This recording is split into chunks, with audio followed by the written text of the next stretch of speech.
am Marwan Cameron, and this is The Conduit. All right, y'all. It is Friday in Kitsap County. Oh, man, it's been a long week. Definitely been a long week.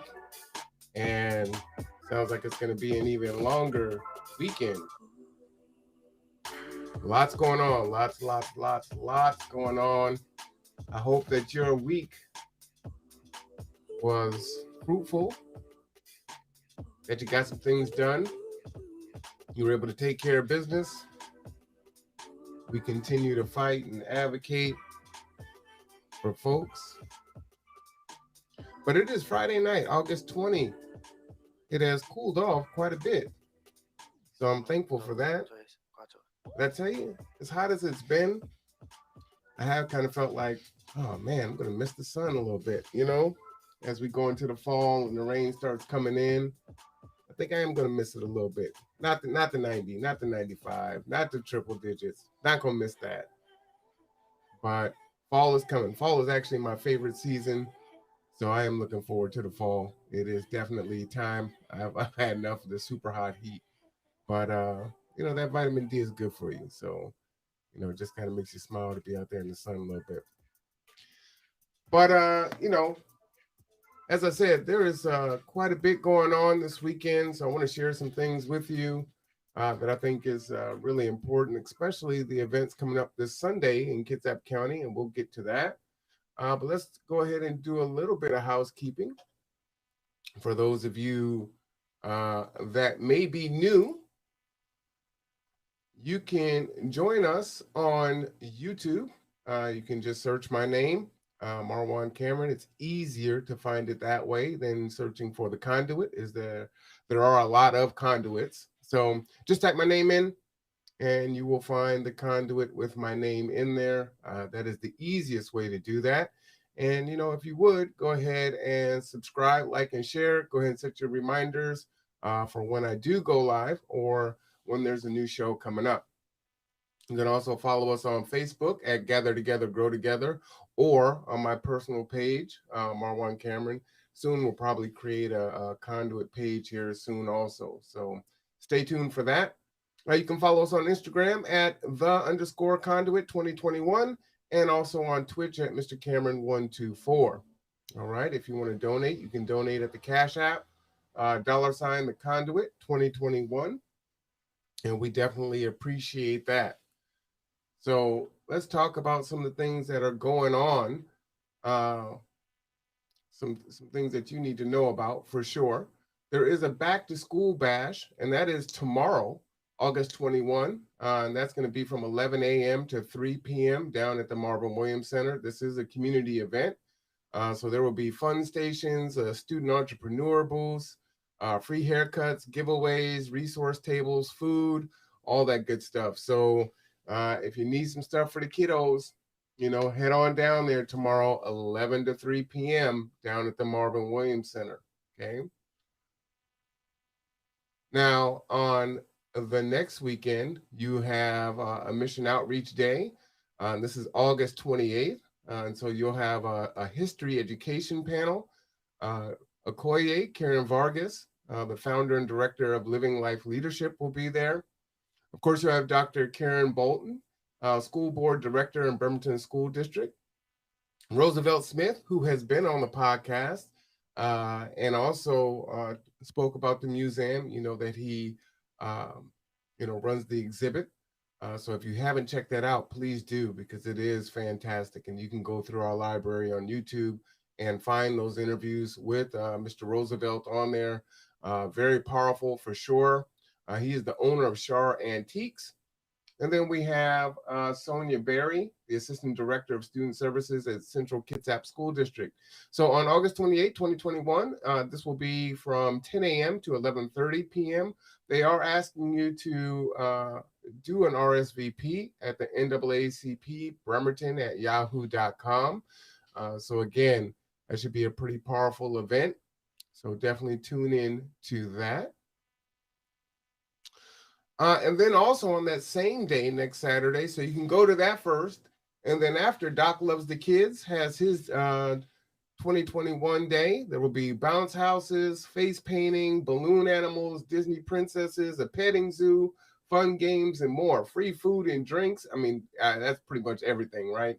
Hot dogs, chicken wings, hamburgers, snow cones, cotton candy, cold beverages.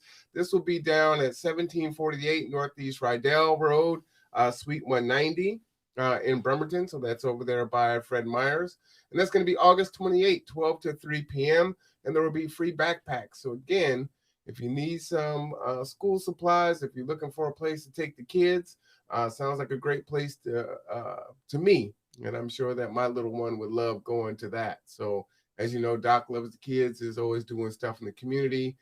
So definitely go down there and support and have some fun, for sure. Now, of course, we have our podcast series that's going on with Okoye Karen Vargas from Black Lives 365 and Villaging Our Voices, and Deborah Moore Jackson of Surviving Change and Hope 360, and of course, myself, host of The Conduit and Gather Together, Grow Together. And so we collaborate and we have these kind of larger, podcasts every second and fourth Mondays of the month. Well, this Monday coming up would be the 4th, but we're actually going to move it 1 week so that we can get more of the voices together. So this is hopefully probably going to be one of the largest ones that we've done.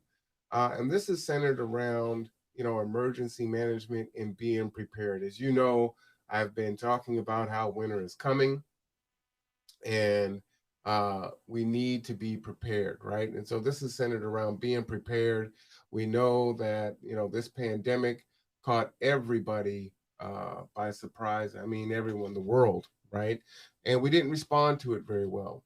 And we're a year and a half in, and you see the state of the world. We see the state of the United States. We see the state of our state. We see the state of our county and our cities. And so it's important for us to be ready, to be proactive. What did we learn? We need to learn from our mistakes. We need to do better the next time, right? And so you hear me talk about this over and over again.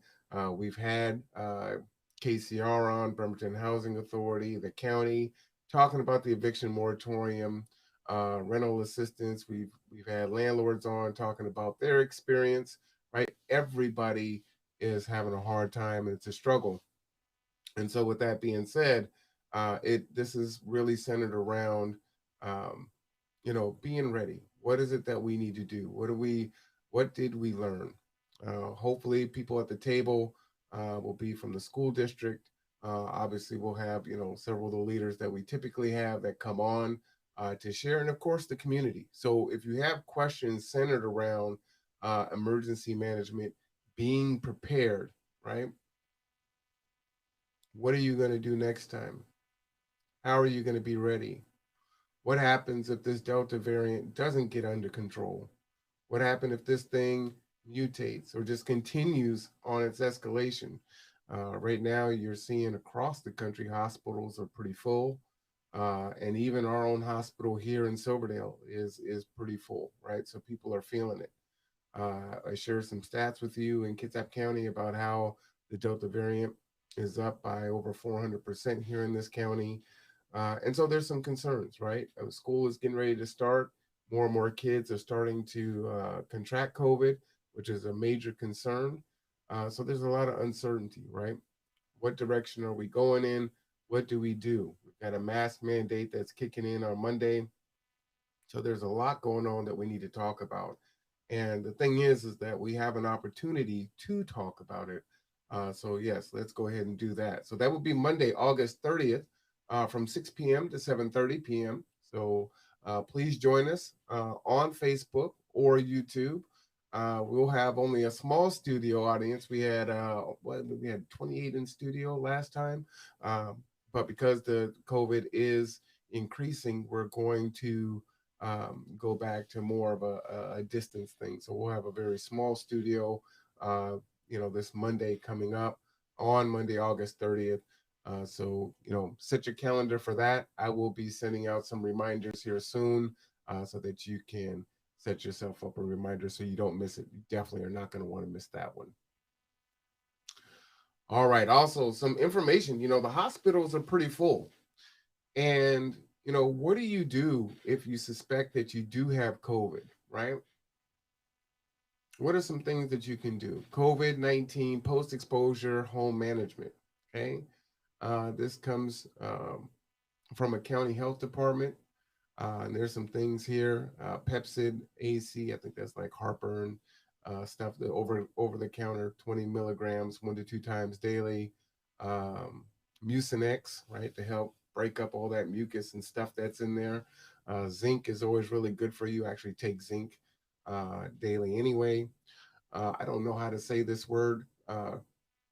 Quercetin, which is 250 to 500 milligrams twice a day for 5 days, helps the body use zinc. Okay, so all these things are just over the counter things.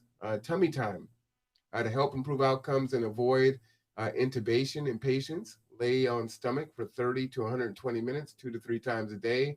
Legs can be slightly elevated for comfort. Deep breathing and walking. I think that's really important, right?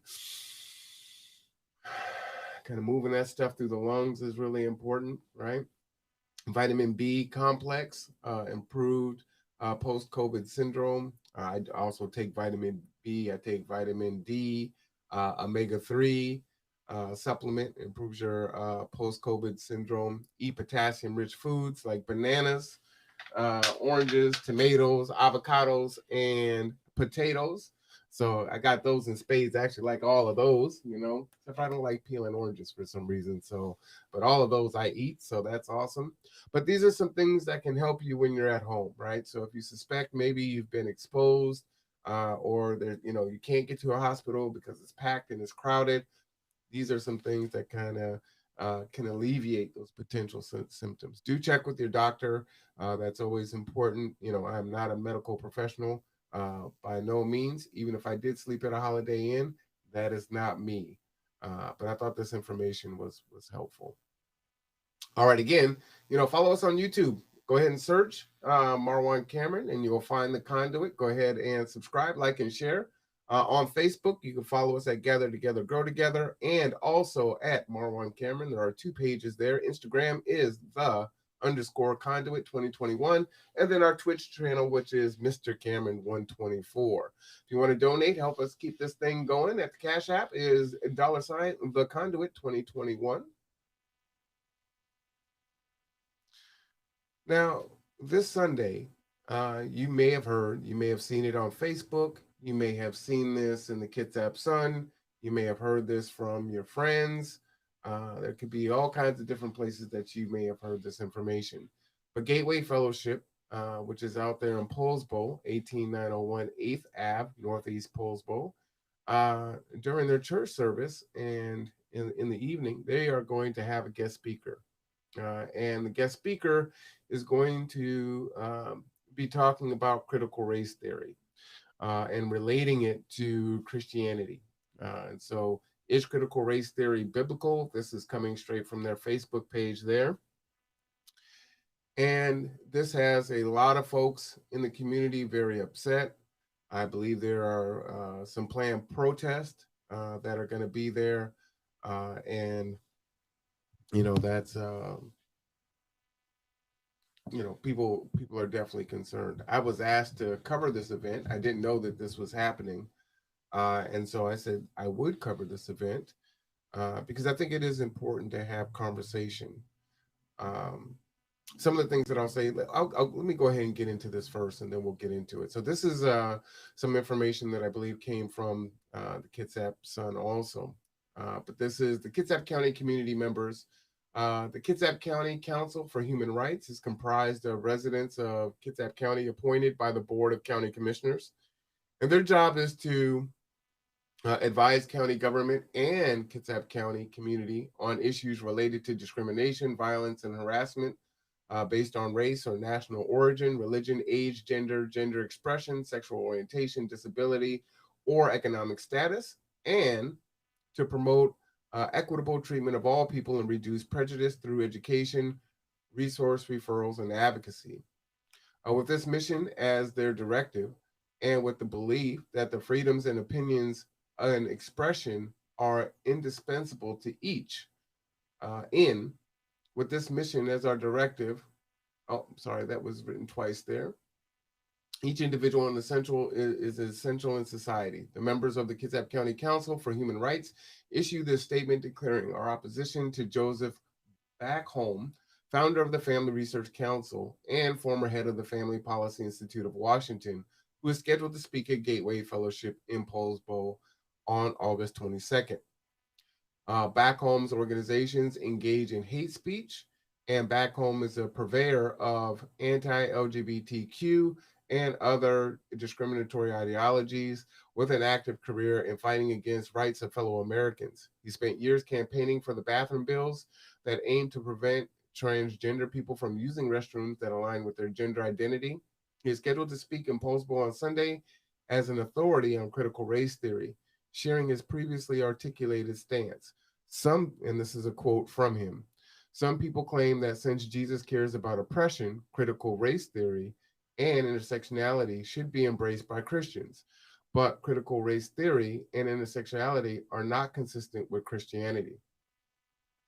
The council urges Kitsap community members to learn about critical race theory through directly from academics with whom it originated, including Kimberly Crenshaw, Richard Delgado, Cheryl Harris, Derek Bell, Alan Freeman, Charles Lawrence III, Maria Matsuda, and Patricia J. Williams. In addition, the Kitsap Public Health Board recently adopted a resolution, 2021, declaring racism a public health crisis and committing the Health Board and Kitsap Public Health District to taking specific, meaningful actions to address institutionalized and systemic racism. Backholm's racist rhetoric regarding members of our BIPOC community preserves and potentially advances the very institutionalized and systemic racism that the Health Board seeks to address. The Kitsap County Council for Human Rights stands with those who are concerned with Backholm's prejudicial viewpoints having a home in our community and believe that his rhetoric is in direct contradiction to the council's vision. Kitsap County shall be a caring, supportive, and safe community for everyone that values each individual, celebrates individual differences, and recognizes the importance of each person's contribution. The council is entirely dedicated to providing education and fostering a safe and inclusive environment for all people living in, working in, or visiting Kitsap County. We encourage individuals to utilize the following resources to explore differing perspectives on the important topics which have significant implications for all of our basic human rights. And so they list the Southern Poverty Law Center.org, www.irehr.org, pugetsound.edu/race pedagogy institute. Then also www.genderjusticeleague.org and also belongingberkeley.edu, roots in structural racism. And so this was submitted by the members of the Kitsap County Council for Human Rights. So, I have my thoughts on this. My idea or my thoughts are I actually addressed critical race theory with Reverend Ellington a while ago. And you can catch that there. And as I said in that podcast, I'm not well versed on critical race theory. I have some surface knowledge on what it is and what it's about, but I'm by no means would consider myself an expert in that. How you doing, Sabrina? I see you're on there. Appreciate you. But I think this is important. You see nationwide, both sides of the political spectrum is covering this. You see that there are a lot of parents that are very concerned and do not want critical race theory taught in the schools. They don't want it taught to their children, and they are quite verbal about it, right? And it's gotten pretty dangerous in some instances. Definitely a lot of yelling and cursing, and you're seeing a lot of it, right? Now, I tell you, when I was asked to cover this on my podcast this Sunday, I decided, okay, I need to go and do a little deeper dive. And so what I wanted to do was go and look at where most people get their information today, right? It's not typically a library. They may not end up at an edu site, right? Reading through white papers. Um, they're typically gonna what ask their friends, Facebook, Instagram, Twitter. That's where they're gonna get their information from, right? They're gonna Google it. If they go that far and read a little bit into it, they're going to watch, their traditional social, news media. So that could be your Fox News or your MSNBCs, your CNNs, right? Some of the affiliates that have channels on YouTube, right? And so I started to scour all of these, um, different avenues of information, and the Washington Post, Seattle Times, print media, just really tried to take a look at it. And one thing that I saw that I thought was really interesting is I saw so much, and I would say almost maybe 7 to 8 to 1, you know, just anecdotally, the information that I came across was, people against critical race theory.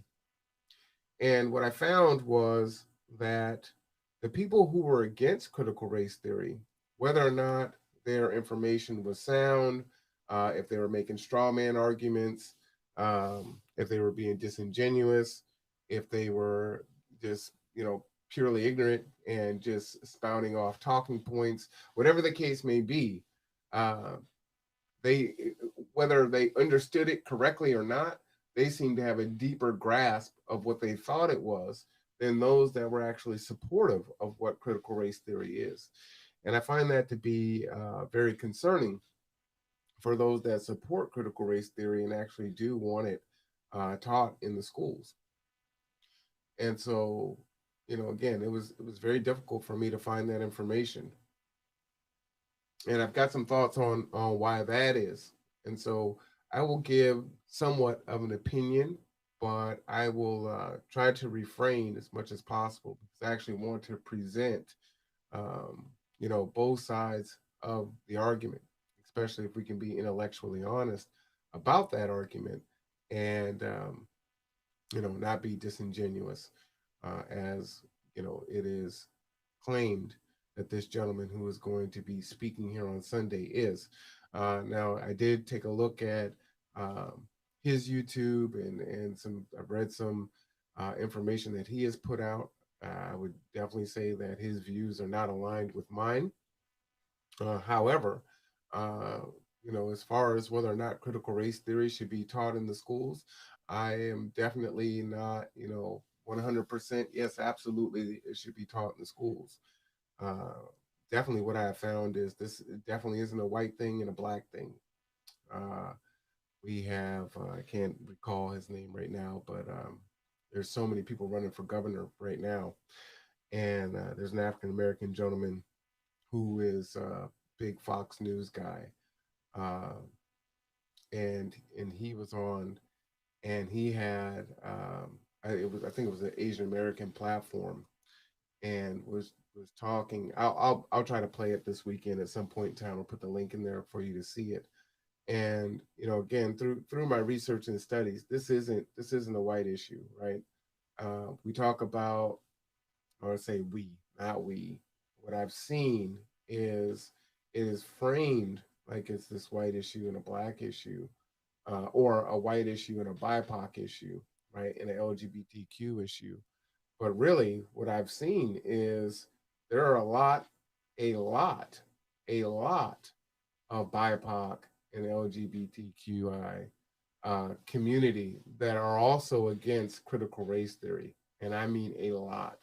So, go ahead and do a YouTube search and just type in what is critical race theory or BIPOC and critical race theory, and you'll find that majority of what pops up there are folks that are against critical race theory. And then when you're looking for what is it, uh, and does someone have a really kind of coherent argument to lay out what critical race theory is, it's really difficult to find. And so I think that really muddles the conversation, and it's hard to have a conversation if people can't talk about it, very clearly. Of course, if you're going to have a discussion about anything, we have to be respectful, and we have to be intellectually honest, as I said before. I also kind of feel like I definitely diverge from this Human Rights Council here in Kitsap County. I think it's a slippery slope uh, to go and protest at a church for someone that's having a conversation at their church, right? This is an invited person. There's free speech. Uh, I don't know what he's going to say on Sunday, but if he's going to say the things that I saw on YouTube, um, to me, it is what it is, right? If you are a religious person and you interpret the Bible or whatever your holy book is, if that's what you do, uh, people interpret it different ways, and we can just take the Bible, for itself, right? There's so many different denominations, and people can read different Bible verses and take it a very different way, and so because of that. Uh, I think that could be very dangerous for us to say, hey, you know what? We're going to stop this person from speaking or these ideas from getting out. And I think it's important to not, you know, tamp that down. Like I said, if you don't like me, if you're against me, I'd rather know. You know, I don't want you to hide in the shadows and stab me in the back. We get that all the time. It's been our experience a lot, right? From people that we think are allies and they're really not allies. So I like it just straight up in my face. Go ahead and put on the hood, put the cross in the yard. I can get with that. I know what it is. Um, but let me go ahead and share with you. And this information came from uh, Critical Race Theory and Education, UNCA, Ramsey Library. This was a video production that was published on April 8th, 2015 on YouTube.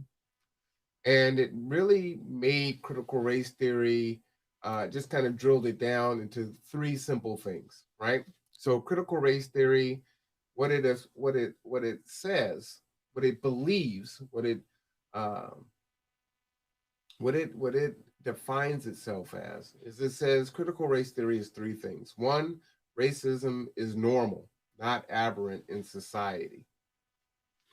I agree with that. I do believe that racism is normal and not aberrant. And I'll share that here on the next slide.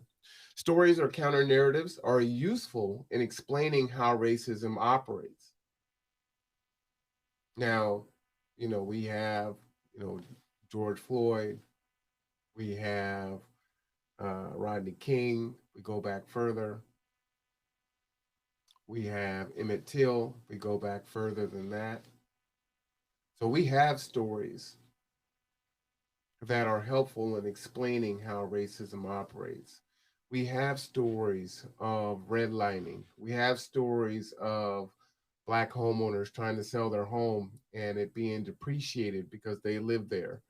But then they have, pretend that there's a white homeowner and put white pictures in there and their home is appraised for tens of thousands of dollars more. We have discrimination through hiring when both applicants look the same on paper. So we have these stories, right? And third, that it employs critical social science, statistics, facts, the Department of Labor. There's plenty of these sources that are reputable that are out there that can support this. So critical race theory, yeah, definitely a thing. Definitely a thing. Should it be taught in schools? Hmm. But let me go into how racism is normal and not aberrant in society. Policing, that's the one that we kind of see right off the bat, right? Sentencing, So you say, okay, well, black people commit crimes more than white people do at higher percentages, right? You can, look at numbers and present them how you want to present them. But the question is where are the police policing? When we look at the crack epidemic versus the opiate and meth epidemic, right? Crack, you're criminalized. Mandatory minimum sentences. Opiates and meth, it's a crisis. It's a health issue. We need treatment. These people are victims. They need drug court. They need diversion. Housing first.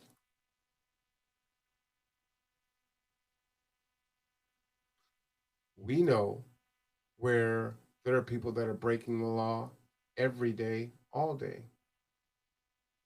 But the police don't go there. Where do they go? Where do they police? Where do they pull people over?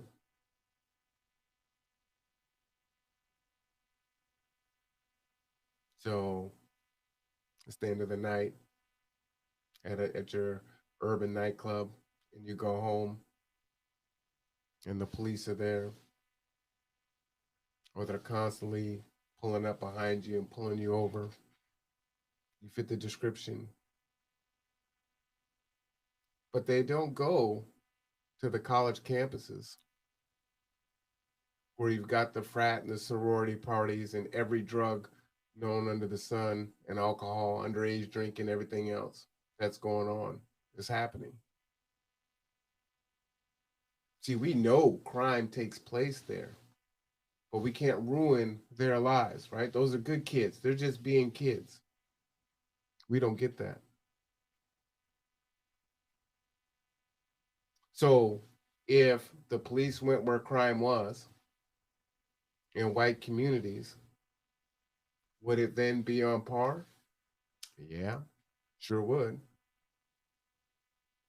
We can look at the stats and we can see that we are overcharged. We receive longer sentences, that we have very biased jury selections, and our jury is not of our actual peers. See, those stats are there and have been there for the exact same crimes. So racism is normal. It's not apparent in society.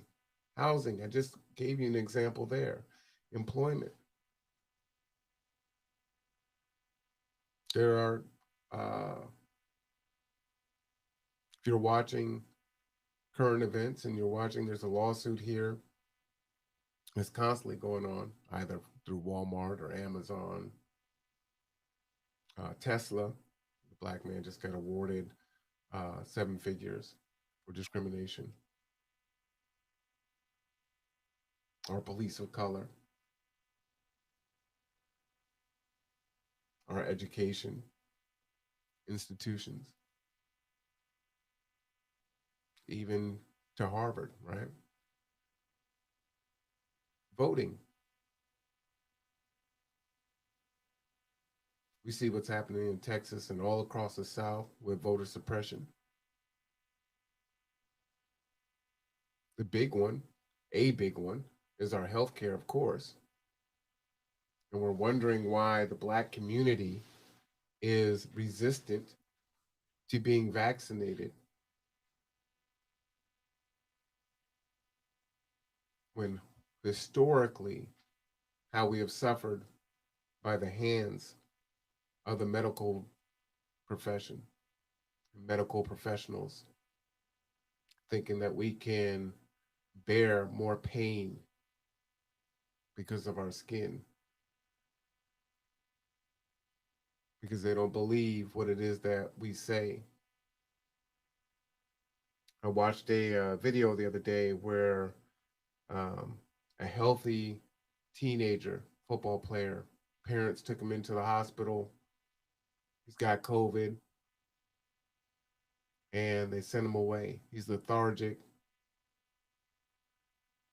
Two nurses or orderlies took him out to the car and literally dropped him face down on the back seat of the car because they didn't want to hurt themselves and put him out of the hospital. He died. And then they said, well, he didn't get the vaccine. So, his fault, your fault. See, these are the stories that continue to happen, right? These are the treatments that we get.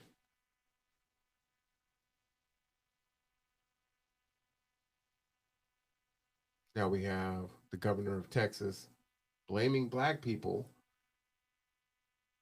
for the uptick in COVID when he's pushing and insisting on not shutting down and making masks mandatory. And then when it increases, then he blames it on us. Racism is normal, not apparent in society. You see it in our military, all the way back from the MGI Bill, from looking at who makes rank. The stories I will probably eventually tell. There were some of our veterans, our young veterans too, that were interested in telling their stories of the treatment that they received while on active duty. Business opportunities.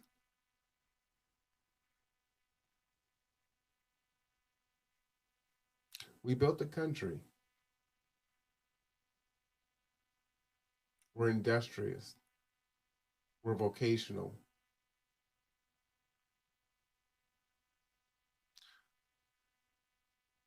We definitely have an entrepreneurial spirit. But why don't we have the businesses in our own communities? How is it that people from other countries can come into our communities and be given the support to start businesses, but not us?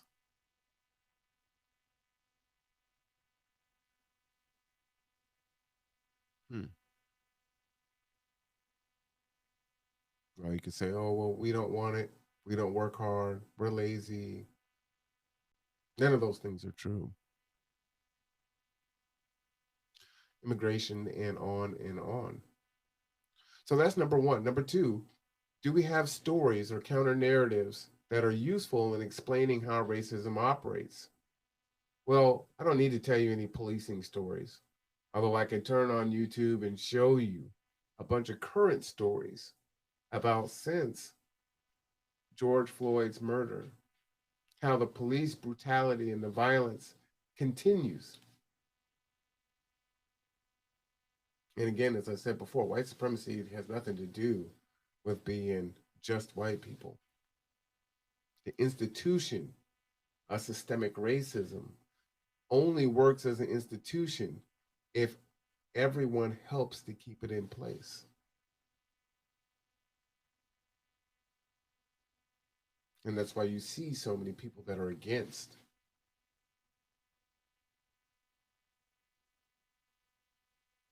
So many in the BIPOC community that are against reparations for the Black community. I saw a stat earlier today that said that we were spending $300 million a day in Afghanistan. If that is true, could we have not received reparations?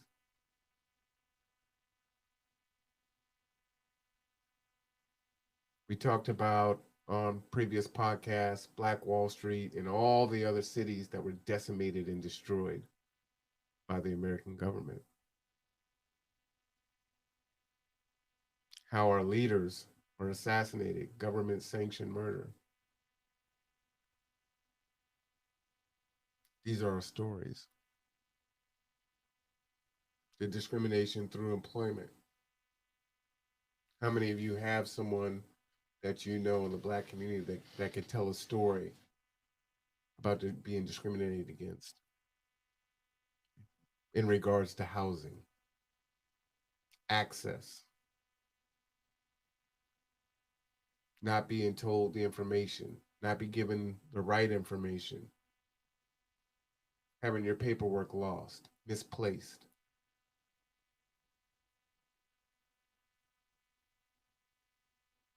having your vote gerrymandered.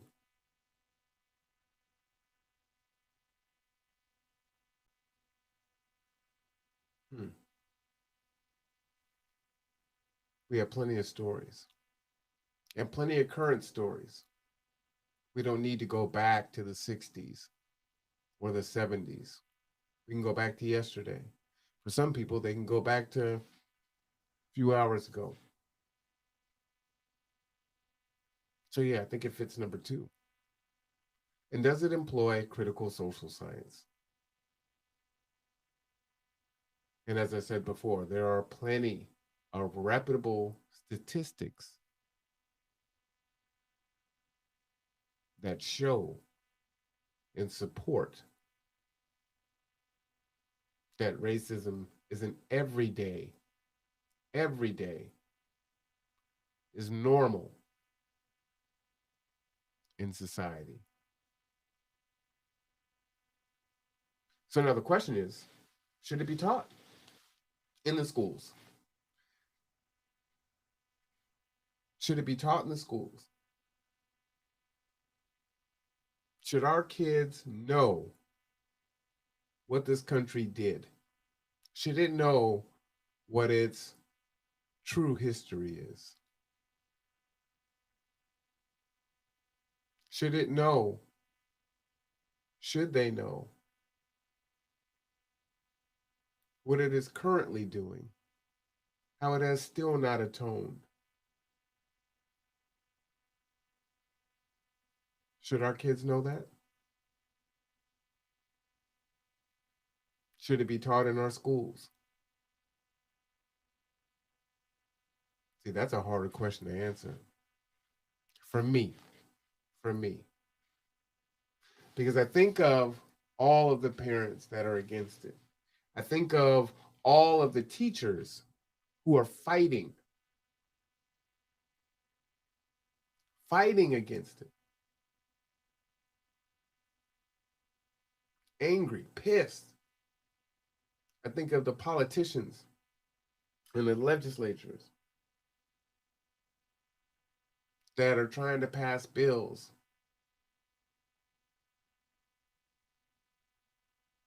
And I wonder, okay, so if you do get them to teach it, what are they going to teach our kids?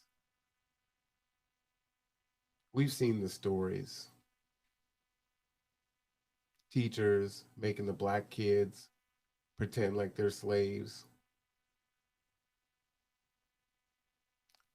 writing papers on how slavery was good, telling them that the N word is okay. See, there's scores, hundreds of these stories nationwide. So, do I really want those teachers teaching my children about critical race theory? See, now we got another argument here. Do you want your children to learn about critical race theory from these teachers? I'll tell you a story. Let's go down memory lane. Last year I took a job with the United States Navy as a contractor. And my job was to serve as a consultant.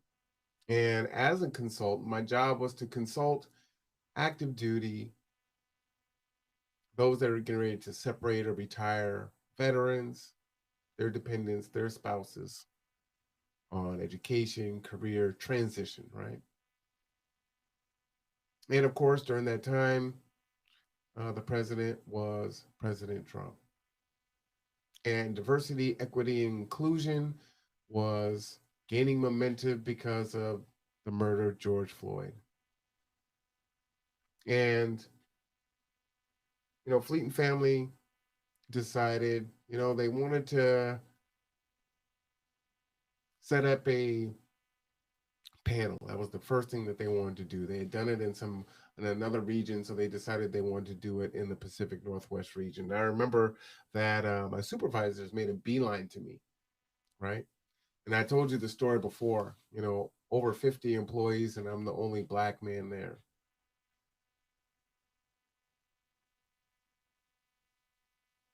You'd be great for this panel. Would you be on this panel? Sure. Of course, I actually got attacked for being on the panel. COVID had hit, and because of that, we were already working from home, right? We're in this time of uncertainty. And so it's important you got your cat card, right? Making sure everything is secure, you got your internet. Well, it happens to be uh, the day that this is supposed to be open for all these people to come in and listen to this panel on diversity, equity, and inclusion. And there was some work going on outside of my home. And so that would be a distraction trying to tell this story and participate as a panel member so that I can speak and educate and then also answer questions. So because it's in the middle of uncertain COVID, right? G2's closed. There's no one in there. So I went down to G2 and I did uh, the panel there. And I sat at my desk with my window open and my logo is in the background. The feedback, not even 24 hours later, as I was called into the office, was, you know, um, people were concerned and felt like they were distracted because you were at your business. They could see your logo in the background. Why would that be a distraction? What is the relevance of that? Why is that even a complaint?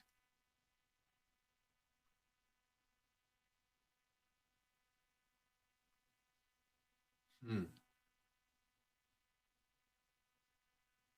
After the panel, you know, we were planning our next steps.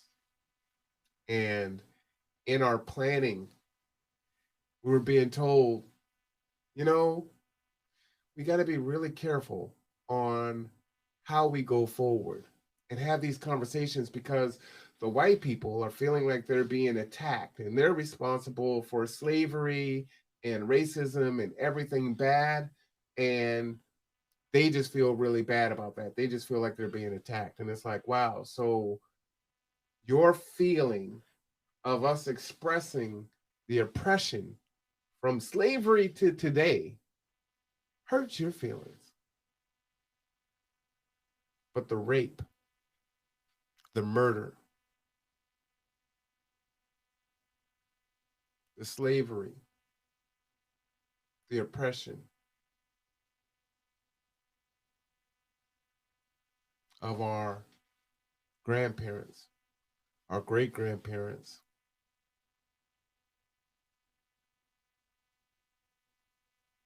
our parents, us, and our children.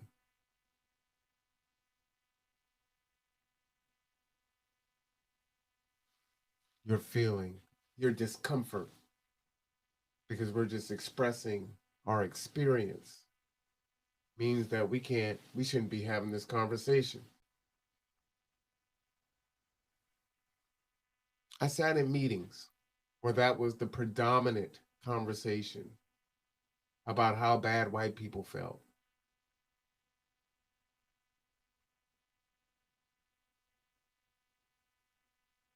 I want to say I was slack jawed, but you know, been there, did that, got the t-shirt.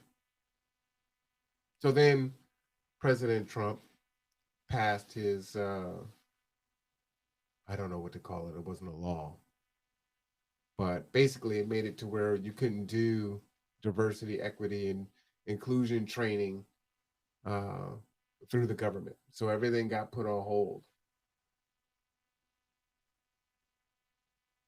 And it was like, well, do we continue to do the work? No, we got to wait. Okay. Because that's the mandate. Got to do what the president says. Okay. Some of the suggestions that I asked was they wanted to talk to people, to Black people or BIPOC people after they left, right? So when they leave, if they felt like they experienced bias or discrimination or racism, we need to do some type of an exit interview and see what they had to say. They could share with us their experience and we can try to do better. And my response to that is, why would you do it then? It's too late. They're gone. It's not like you're going to bring them back and rectify the situation, right? So thanks. I stayed here and I worked here for 6 months, a year, 5 years, 15 years, 10 years. I dealt with the racism. I dealt with the bias. I dealt with the discrimination. And now that I'm out, you told me that I was crazy. I got retaliated against. My mental health, my physical health deteriorated. And now that I'm gone, now you want to know how I feel. You know, my question was, how does how do you how do I end up being the only Black man out of more than 50 employees? How do you even select? You know, and there's things like, well, you know, we put out the job application. We went through our channels to try to find qualified people, and you know, we got what we got.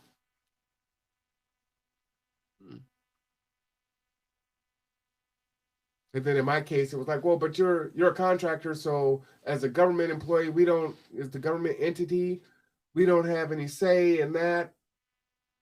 It's who the contractor brings, and then we kind of vet the person who the contractor brings, and if it seems like it's a good fit, then we, you know, just kind of say, yeah, okay, you know. I mean, we can nix it, but it takes a whole lot for us to, you know, nix it. But that's on the contractor. So they just put that on the contractor, right? So if you're really about diversity, equity, and inclusion, and you've been here the whole time, because you're not, none of these people are new, why would you not say to the contractor, hey, why is it just white women in here? Middle-aged white women. Why is it just this? What are you doing to bring us some other applicants? And then when they say, well, you know what? Man, you're a really strong applicant. We just felt like this person was a better fit. Well, typically, who's the better fit? If 70% are middle aged white women and you've got a Hispanic male or a Black male up against other middle aged white women, all things being equal, probably who's going to be the best fit? Who you going to feel more comfortable with?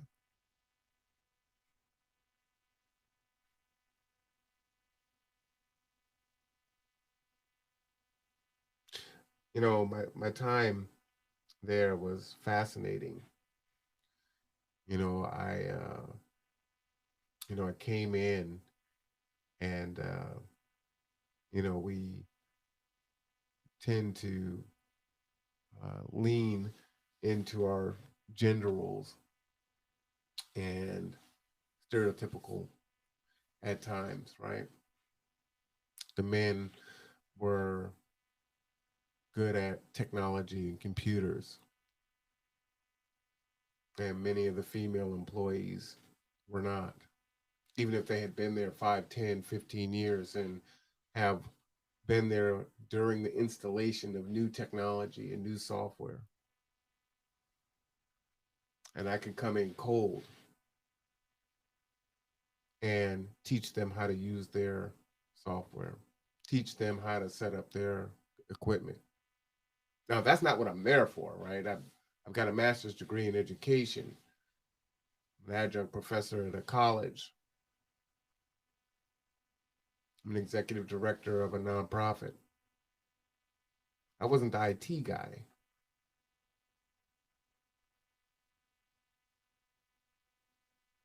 Or was I? Ah, man, I tell you. The stories, it's normal. It's not apparent. There are stories or counter narratives that are useful in explaining how racism operates. And there is critical social science to support it.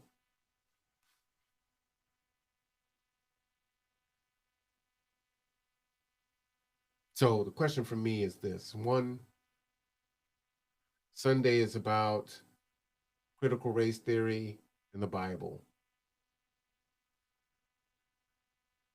Now, evangelicals, Pentecostal, non-denomination, Protestant. There's a lot of different ways to worship in Christianity alone. So I do feel like personally it's a slippery slope. I also too believe that, again, me particularly, speaking for me, I'd rather know how you feel. I got too many people, especially in the BIPOC community, that shake my hand and hate my guts. So be straight up with it. I like it straight up. I know what I'm dealing with. I know how to deal with you. It's a lot harder to know how to deal with you when you smile, but then you talk slick. I hear it. And I hear it from every community: Pacific Islander, Asian, Latino, LGBTQ, Jewish community.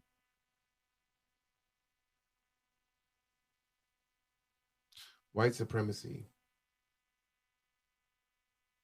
systemic racism. The institution is held up because there's a lot of us that it's in their own best interest to keep it going. And if you want to be in a space, then you got to make sure that you are the cog that keeps the machine going, that you do not dismantle the machine.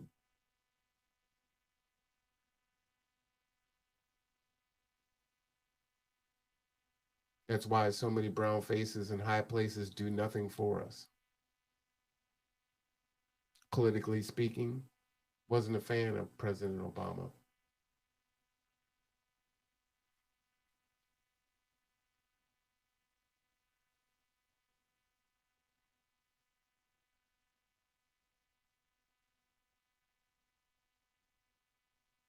I think we need to know what people think, how they think.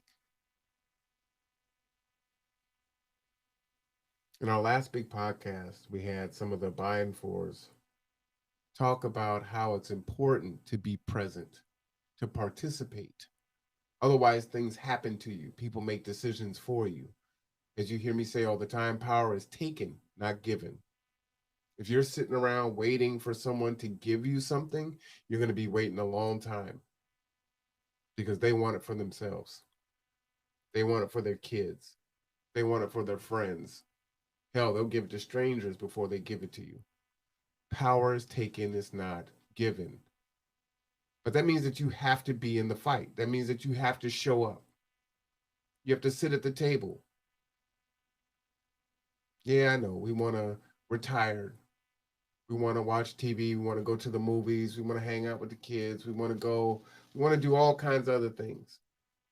And it shouldn't have to be that we have to do all these things. But in this cliche, they say, evil never sleeps, and that's true, right? Bad folks never seem to take a break. They seem to thrive off of it. Just being evil, just being nasty, being disgusting seems to fuel them.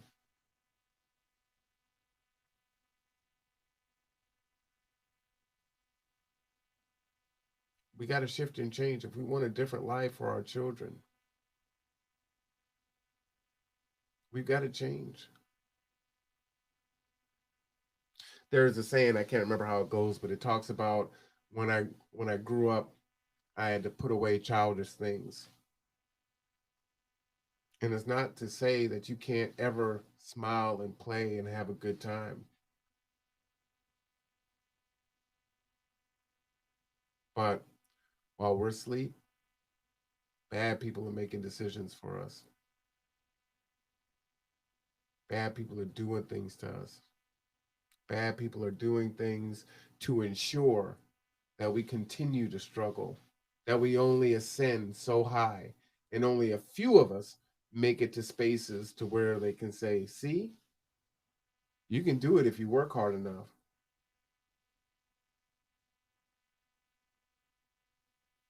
But if you do something wrong, we'll cut you down. We'll cut you down.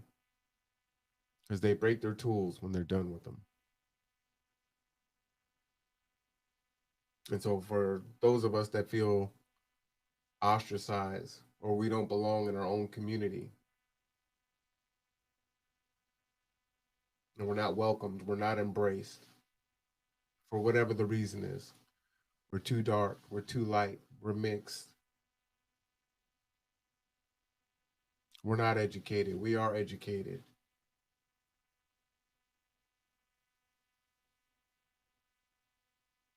And we just say, you know what, man, I'm gonna just do my thing. I'm gonna take care of me and my family. I can't deal with all these people out here and they're just doing their thing. They're not gonna hear it, whatever. We see those folks, right? And they go off and will do great things. Or they'll go off and uh, become really hard right conservatives,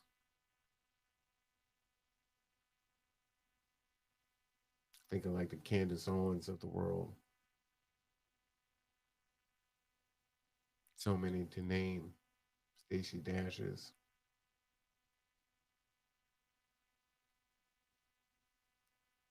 And then when the machine, when the institution breaks them, they're done with them. Then they want to come back to the Black community. And it's tough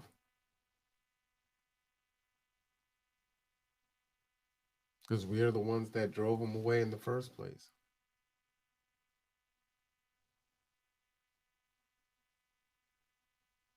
That crab in a barrel mentality. I believe we have about 5 to 10 years to figure it out.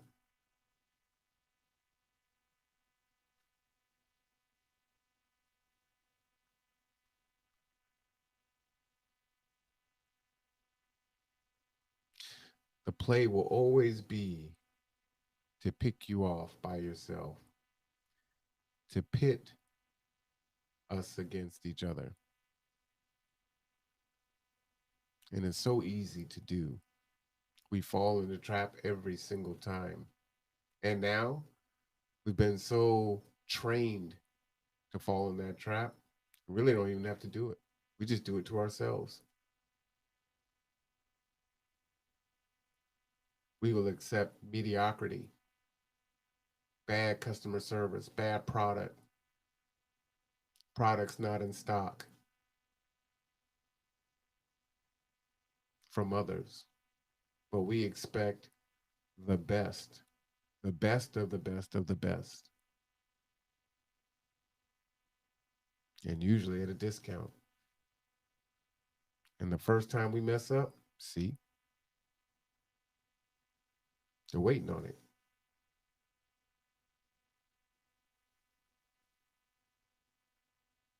So the thing is it is true. You can't save everyone.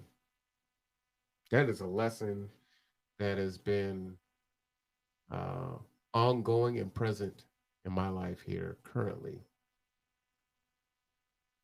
And I know this, but when you get in there and your head's down and you're seeing the change that you're making, you hate when you see those that don't make it. I was telling Rob the other day, it's like I feel like I'm holding this sandwich board. The end of the world is coming. Winter's coming. Winter's coming. Shout out to Dr. Tiasan Johnson. He said, winter ain't coming. Winter's here. And that's true. Winter actually is here for a lot of people. There are a lot of people that are stuck already. Look at how much homelessness we have. Look at the violence that we are seeing. Kitsap County, are you watching what's happening here in the county? This isn't LA. This isn't New York. This isn't Florida. This isn't Texas. This is Bremerton. This is Poulsbo. Babies, kids.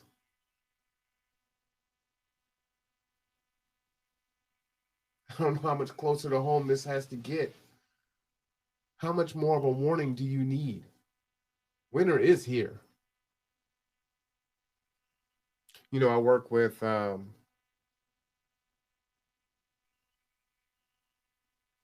homeless, food insecure.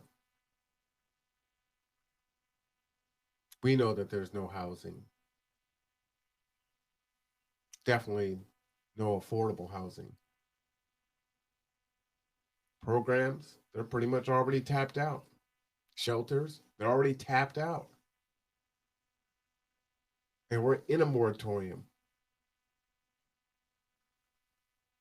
What happens when it's over? You're watching private home ownership, property ownership go away to corporations. Corporations don't give a damn.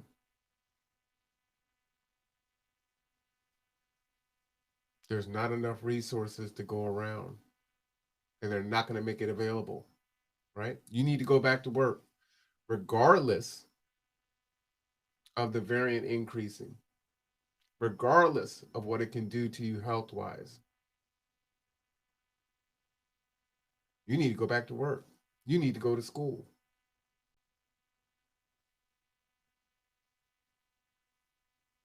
If you die, you die. They're safe, but you need to get out there because so many of us are in the service sector, right? We're forced to be out there in there. We got to go to work. We can't homeschool the kids. There's no money coming in because they're cutting that off. So I can't homeschool and still pay my rent and do all the things. If your kid has health issues, do you send them to school? Do you have a choice?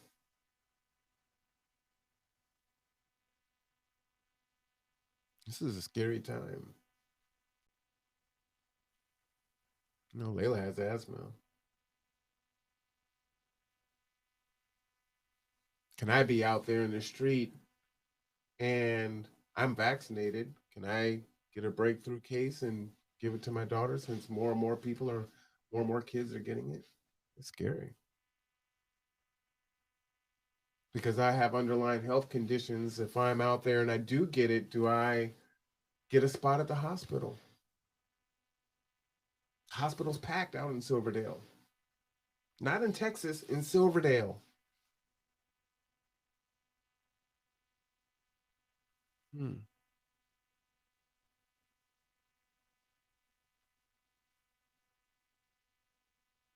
You think they're going to keep printing money? Where do you think all the Afghan people are going? The jumbo jets of the people that are coming out. They're going to need housing and resources. We still have children at our borders and the immigration issue. There's no talk of stimulus, unemployment, minimum wage, school loan forgiveness. There's no conversation about any of those things. And you've got a Democrat as the president that typically leans into programming like that.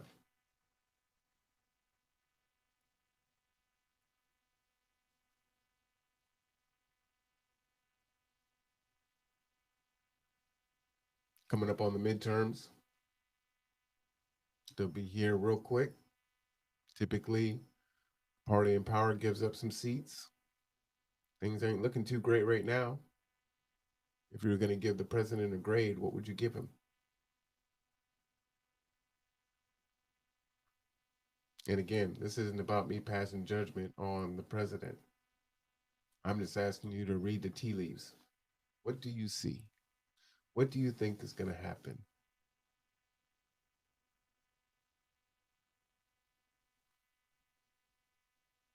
And what does the Republican Party typically do?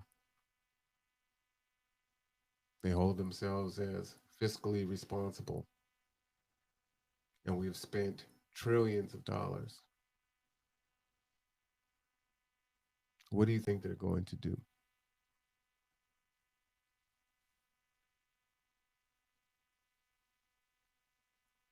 And then the game to go into the next presidential election is to try to ensure that neither side really gets anything done at the cost of the American people.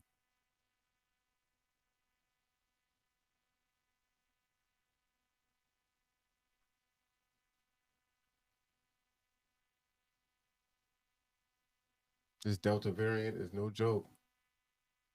And we're just on D. There's so many letters left in the alphabet, it's not even funny. And that's just a variant. That's not even a mutation that can turn into something else.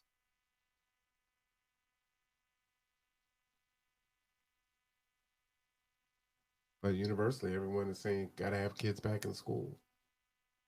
And now kids are getting it. We're waiting on vaccine for younger kids or for kids.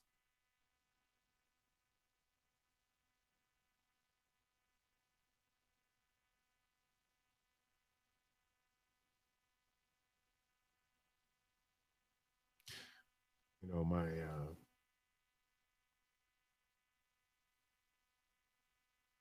board members, their grandbaby had to be airlifted last weekend to Children's Hospital. I think the baby had pneumonia or something like that, in like 85-degree heat. How do you get pneumonia in 85-degree heat?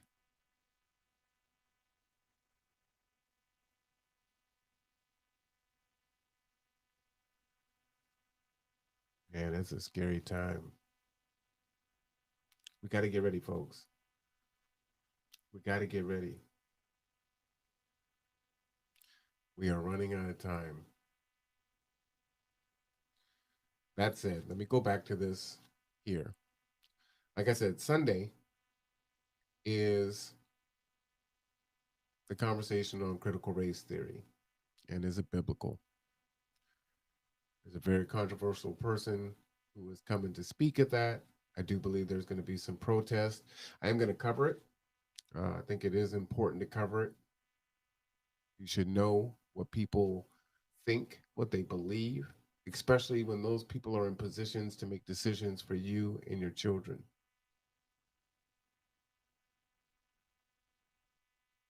But beyond that, and I would say more importantly, you definitely don't want to miss this podcast on Monday, August 30th. And this is centered around getting ready. What did we learn from our mistakes?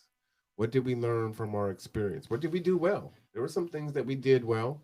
And I mean, individually, collectively, as a city, as a county, as a family, as an individual. What things did we do well? How do we keep ourselves and our families and those that we care about safe? Remember, I talked about that network of support, that network of influence. Have you met your 5 people this month? I have. Have you cultivated relationships of positive people that are in your life? People that you can count on when it goes bad, when it gets bad? I have. Have you taught yourself some new skills to help you with your self sufficiency?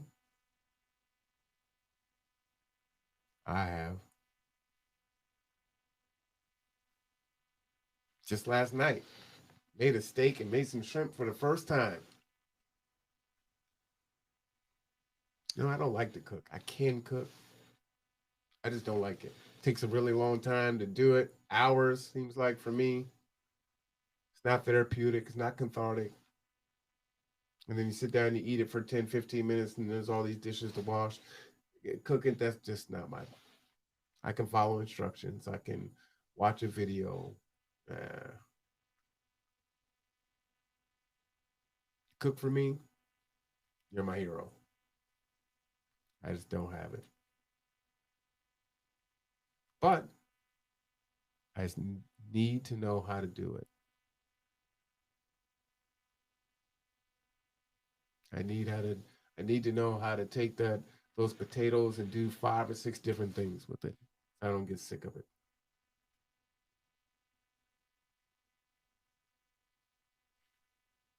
Need to know how to make beans and soups and things that are gonna stretch when things are tight. When the power goes out, is everything in my freezer or my refrigerator gonna go bad? Do I have alternate ways to prepare food for me and my family? Do I have an emergency fund?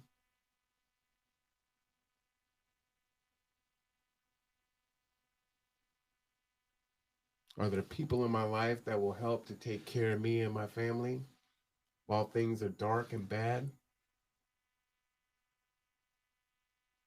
I have people that are going to help me with my mental health, hell, my physical health. Are they going to tell me that I got broccoli in my teeth, or are they going to let me walk around with stains on my shirt? B, I thought you knew. Tell me. I can't see everything. If you don't tell me, I don't know. Help me be better. Because if I'm better, then I can more effectively help others.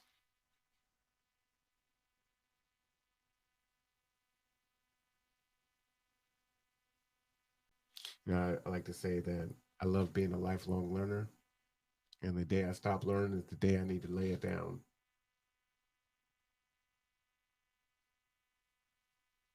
Rome wasn't built in a day, neither were the pyramids. A little bit at a time.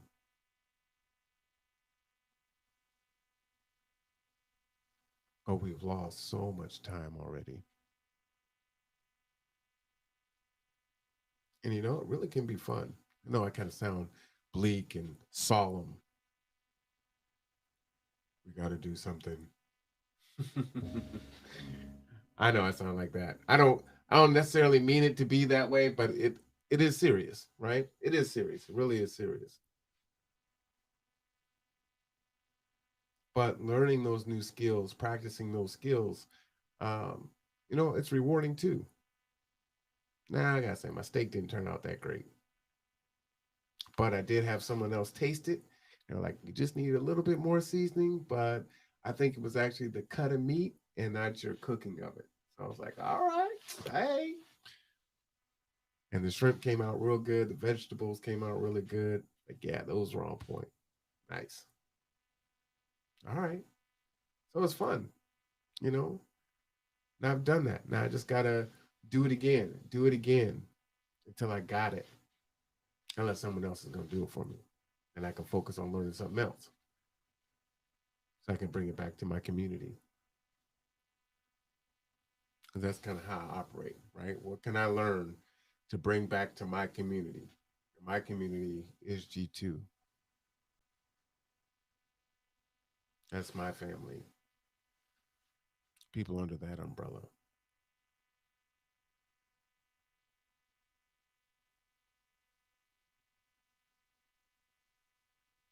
So I encourage you, please tune in Again, follow us on YouTube, Marwan Cameron, or Gather Together, Grow Together. Follow us on Facebook. Should be a great show. If you have any questions, send them in. You got a whole week, like 8 days. Send your questions in. The intent is to have a lot of officials that are accessible. So if you're wondering what they're going to do next time, Kitsap Public Health will be there. If you have some concerns, if you have ideas, experts don't think of everything, right? We know what we know, and we think about things in our range, and we try to be expansive, and we try not to be as myopic and laser focused, but everyone has blind spots. So if you have ideas, hey, if you guys consider this, maybe you should do that. This would have worked out better. Like, oh yeah, you know what? You're right. For me, I'm a no person. Like, no, no, no. And I think about it and it's like, okay, yeah, that's a good idea. No. Have the conversation.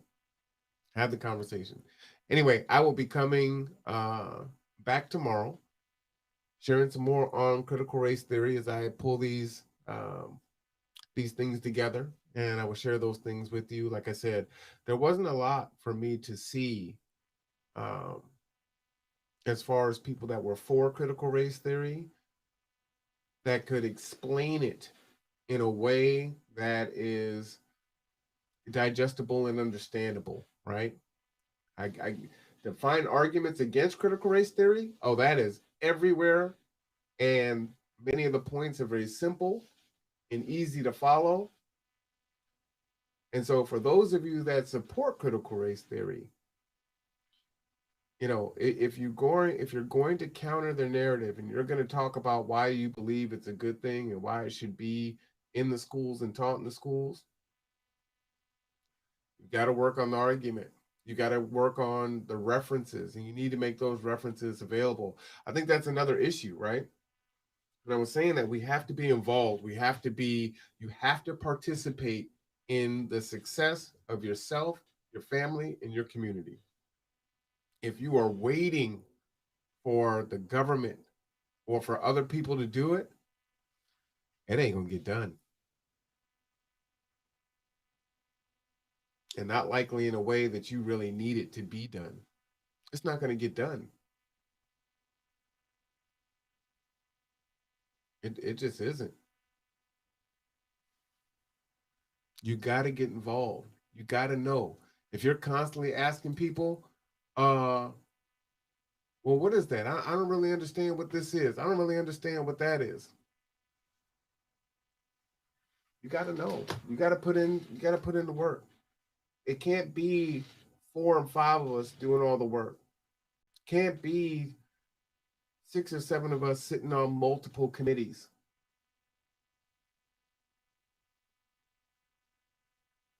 And you don't need a bunch of education to do so.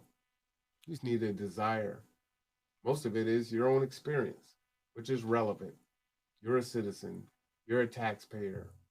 You live here. Go and be a part. Go and learn. Go and share. Go and give your ideas. They have no idea what your lived experience is. They have an idea of what your lived experience is based on their own experience and things that they've read.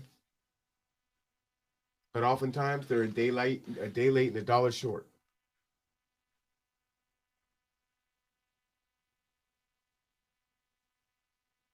What are you leaving for your children?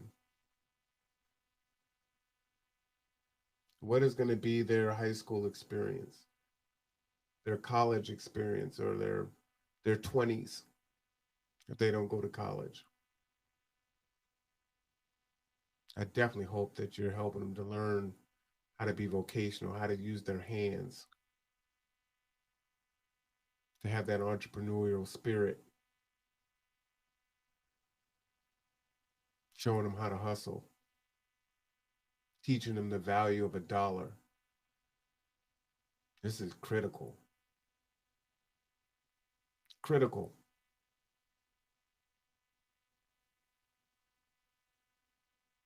What is their life going to be like?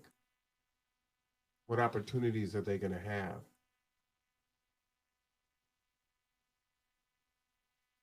And will their mindset help them to fight to achieve it or to keep them where they're at or to regress? Mindset is a huge part of it, a huge part.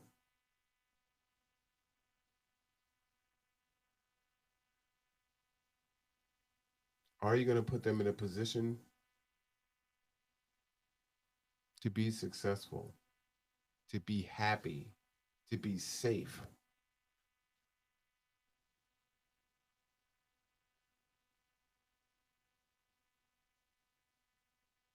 I should ask a question like, what do you want for your kids? Say your kids are in their 20s or in their 30s. What do you want for them, honestly? Do you want them to meet someone who loves them, buy a house, have some kids? Do you want them to stress over money? Do you want them to have to work 3 or 4 jobs? Do you want them to be on state assistance? Do you want them to feel like they don't really have any control of anything in their life? Do you want them to have unhealthy vices? Do you want them to be in toxic relationships?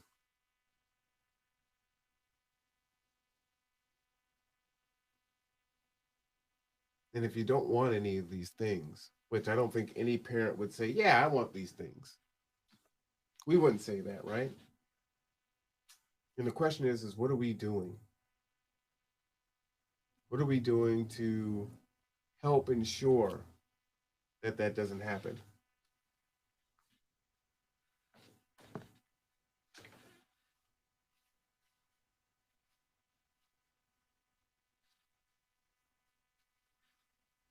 Some of it is we just need to be around.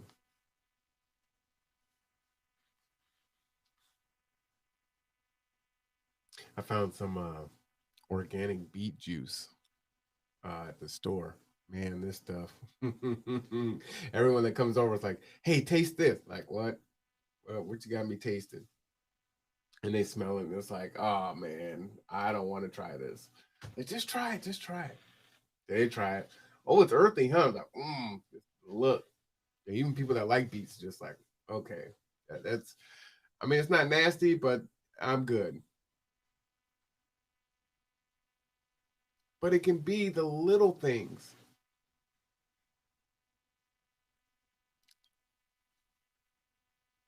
You don't have to change it all overnight. Small changes. I need to be here, physically be here for Layla,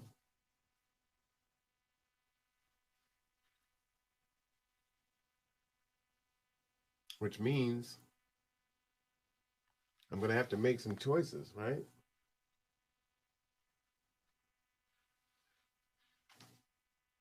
Little things.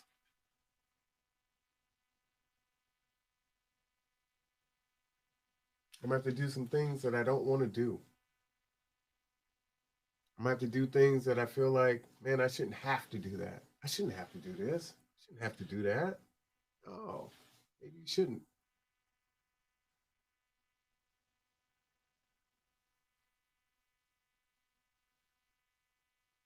But this is what I have to do because I want her to have the best opportunity.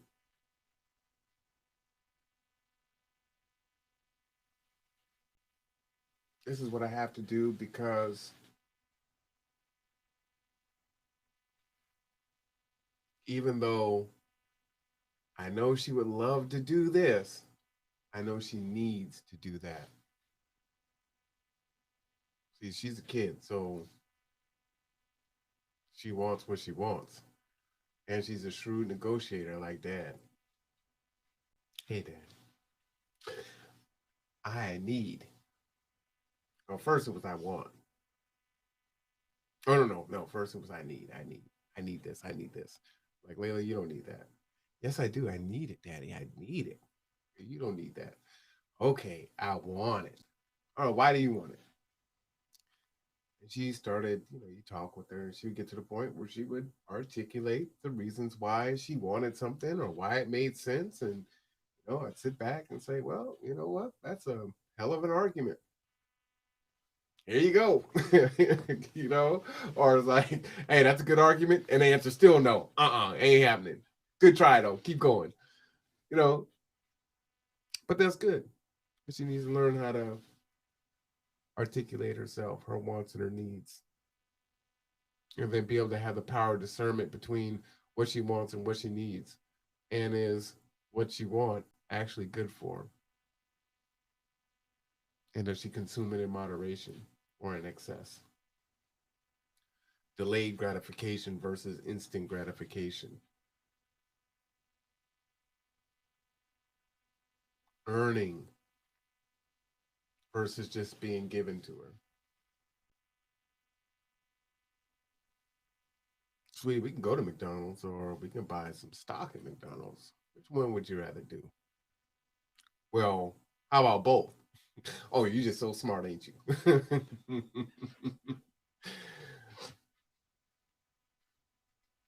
But trying to teach those lessons now, because it's easier to teach them while they're kids. Once they're adults and they've got it built in, it's a lot harder to break those habits if they ever get broken. And we have so many examples of adults that are struggling, adults that are older than we are, adults that are the same age as us. And a lot of times it's easier for us to see the path that people took or the path and decisions that people shouldn't have made. It's easier to look at someone else's life and make those assessments and judgments. It's a lot harder to apply it to ourselves, right? Because we have the emotional stake in it.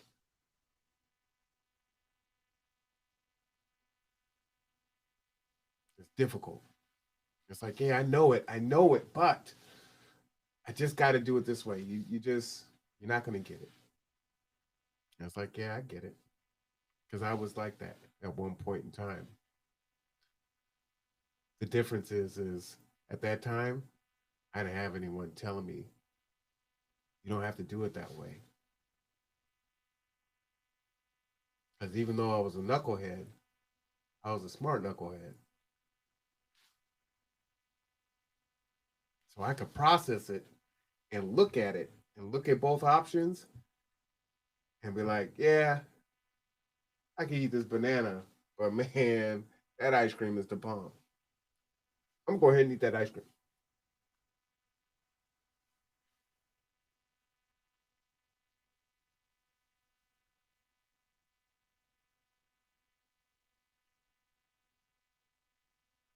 Or say, hey, you know what? I'll put the whole banana on a third of the ice cream. I'll get a little bit of ice cream, but I'll have that whole banana.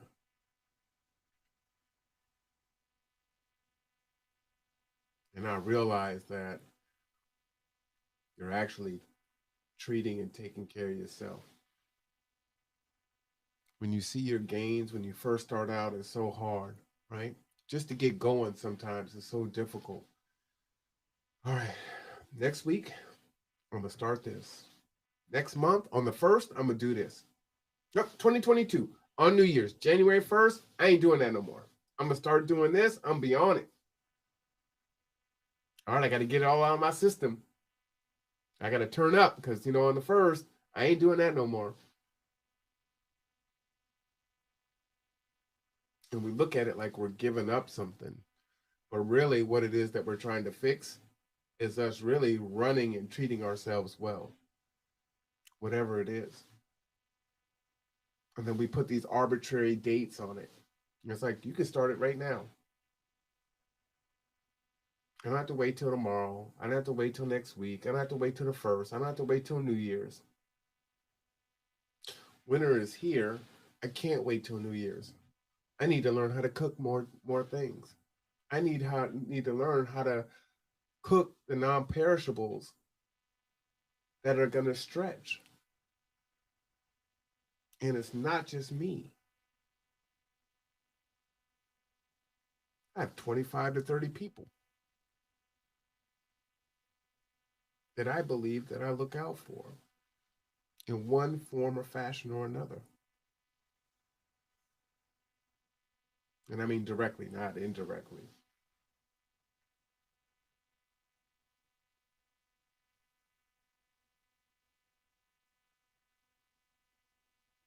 So I've got to use all my knowledge, skills, and abilities to try to hope, to try to hope.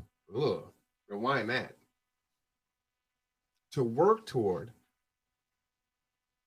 putting them in a good mental space so that they can be the best versions of themselves, so that they can take care of their immediate units and be an effective member of our community. And I'm talking about our tight community that we may go out and serve the larger community, because that's what we want is the change, right? We don't like how the country is right now. We don't like how people are right now. We want to get to love. We want to reduce the hate, the harm, the hurt, the sadness, the depression, the homelessness, the hunger, the bad health, the addiction. We want to reduce these things. We want to eliminate these things.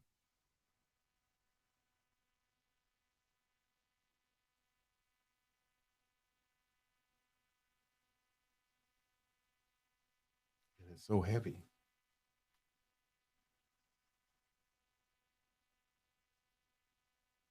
It's so hard. There's days when it's just like, man, why am I doing this?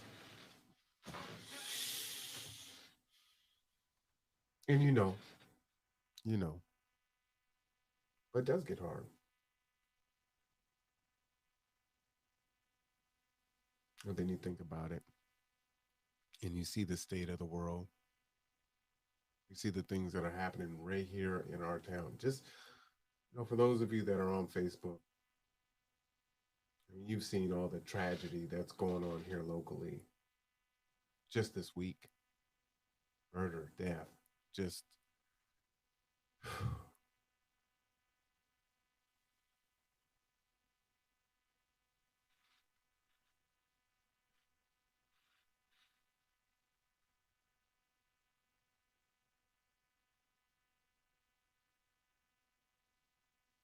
but in order to treat the root and not continue to treat the symptom, we got to get right.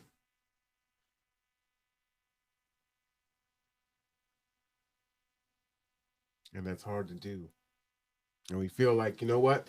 I'll be able to help and do things once I'm right. Let me get myself good, and then I can start helping other people. And to some degree that is true. But as I say before, I've got a flipped version of Maslow's. What's so funny too is I was having a conversation. Shout out to Cody from Kitsap Strong. I was having a conversation with him, and I was telling him my philosophy on Maslow's. You know, working on your basic need and then working towards self-actualization in higher levels. And he was saying that there was an indigenous pedagogy that I think kind of put it on its side, and I wrote it down somewhere. It was Blackfoot or something like that. He was saying you should take a look at that because that sounds like what you're talking about. And he asked me if I ever heard about it, and I'm like, no, I haven't. And so, uh, it's kind of nice to know that I had taken all of what I've learned from all the spaces that I've learned it from, all of my experience, all of my mistakes, all of my education,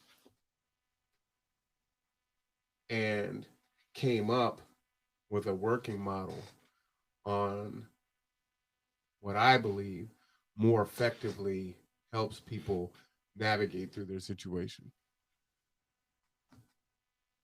And for those that buy in, by and large, do better and stay doing better.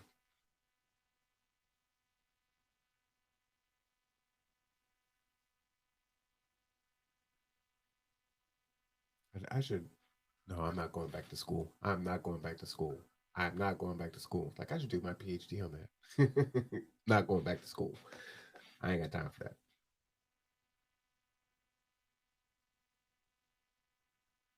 But it might be good for me to start looking at that more directly through G2 and analyzing that. But I assert that if people buy in fully, that they have a far higher percentage of moving across the spectrum of Maslow's, whether it's vertical or horizontal or circle or kind of in a bag where all things are kind of happening all at the same time. Your housing and your food unstable, but you're helping people and you're giving back. That you're not isolated and depressed and in your head and in your own thoughts, isolated and alone.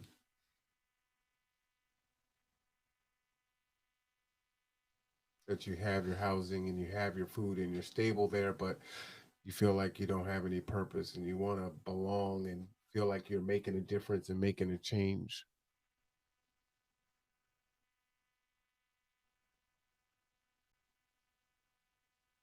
You're living check to check. You're not sure how you're going to work it out. You're kind of stable, but you're volunteering and you're giving back because it actually helps with your self sufficiency because you are around people that can help. You're around people that are positive. You're around people that encourage you. You're around people that support you. You're around people that aren't trying to get you to do things that are counter to what you want in your life for you and those that you love.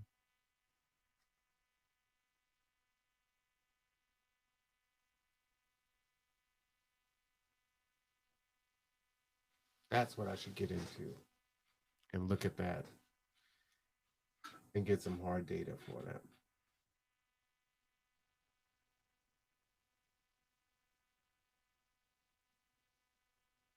Because for more than a decade, that's been my philosophy.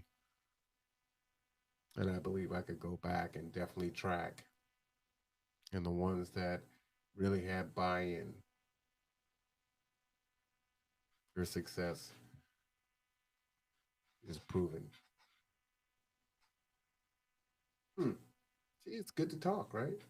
Even when you're having conversations, you can help yourself out.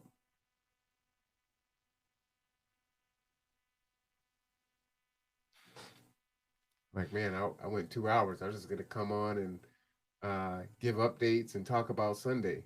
But clearly, I haven't been on in a while. You know what? It was so crazy too is I've been on and someone's been on the podcast with me.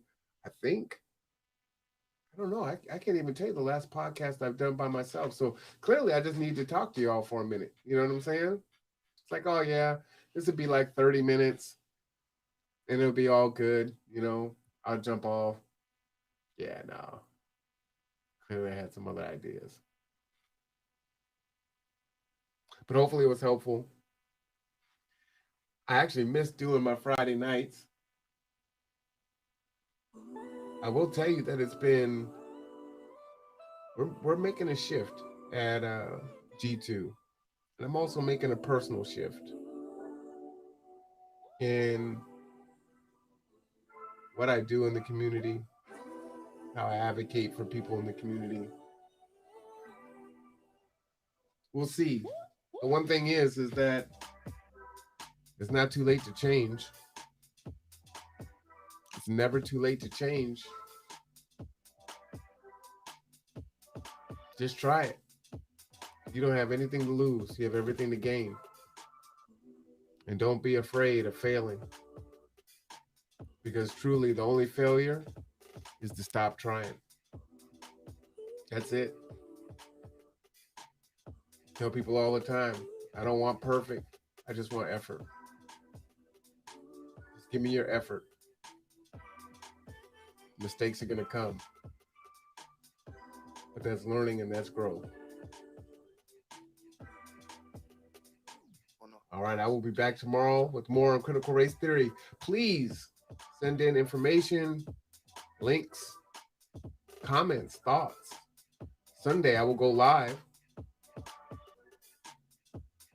and we'll hear what this gentleman has to say and what people in the community have to say.